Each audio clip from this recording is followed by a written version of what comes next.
শ্যামলেন্দু চ্যাটার্জি, কিন্তু শ্যামলেন্দু চ্যাটার্জির বাইরেও যে বরুণচন্দ্র রয়েছে, আমরা আজ তাকে একটু দেখতে চাই, তার কথা শুনতে চাই। আপনার শৈশবের দিনগুলোর কথা।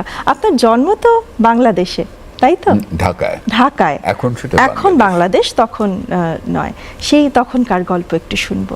আমার ঢাকায় জন্ম যেই বাড়িতে হয়েছিল, একদম মানে পুরনো ঢাকা শহর বলতে যেটা বোঝায়, বাংলা বাজার বলে একটা এলাকা, সেখানে জুবিলি স্কুল, তারপর বুড়িগঙ্গা নদী, তার ঘাট, সেই সব জায়গাতে যাওয়া হতো। একটা লেডিস পার্ক ছিল, সেখানে মা নিয়ে যেতেন অনেক সময়।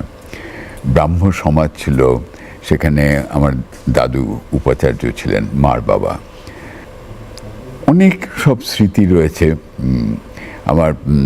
ওখানে সেন্ট গ্রেগরি স্কুলে বিকেলবেলায় খেলতে গিয়ে, তখন আমি স্কুলে পড়তাম না, মাচ টু ইয়াং, ফুটবল খেলতে গিয়ে গোল পোস্টে আমি দেখতে পাইনি, ছুটে just hit the goal post করে এই ভুরুটা কেটে যায় একদম। মানে তখন মানে একটা ত্রিনয়নের ব্যাপার হয়েছিল আর কি। তারপরে তো সেটা শুশ্রূষা করে ঠিকঠাক হলো আর কি।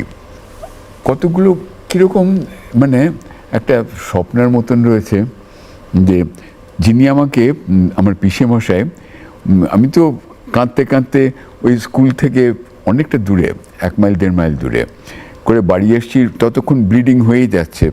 কিন্তু তারপর ওই পিসেমশাই আমাকে তুলে নিয়ে একদম ওই একটা কাছে ফার্মেসি ছিল, সেখানে আমার মনে আছে আয়োডিন দেওয়া ছিল, সাংঘাতিক একদম জ্বালা করেছিল। উনি একদম কোলে করে নিয়ে গিয়েছিলেন। তিনি আবার ছিলেন মানে আমার হ্যাঁ পিসেমশাই, তিনি ঠিক মানে ঢাকার নন আর কি, তিনি ছিলেন সিলেট, শিলহট্ট, বাঙালিরা বলবে সিলেটটা, সিলেটটা। ওর কাছে অনেক রকম ভাষা শুনতাম, মানে তার তার 2 ছেলে ছিল, আর তিনি একদম ঠিক বাংলা বলতে পারতেন না, ওই সিলেটটা টানে কথাবার্তা হতো।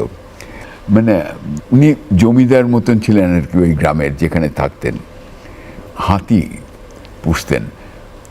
হাতি মানে আমার ভীষণ, ছোটোকালে হাতি তো দেখিনি কখনো ঢাকায়, কিন্তু হাতি জানি যে কীরকম দেখতে, খুব বড়। এই আমার খুব ইচ্ছে হতো যে ওদের সঙ্গে একবার সিলেটেতে যাওয়ার, গিয়ে ওখানে গিয়ে থাকা, হাতি কীরকম, হাতির পিঠে হাওদা করে চড়ে বেড়াবো, ইত্যাদি ইত্যাদি।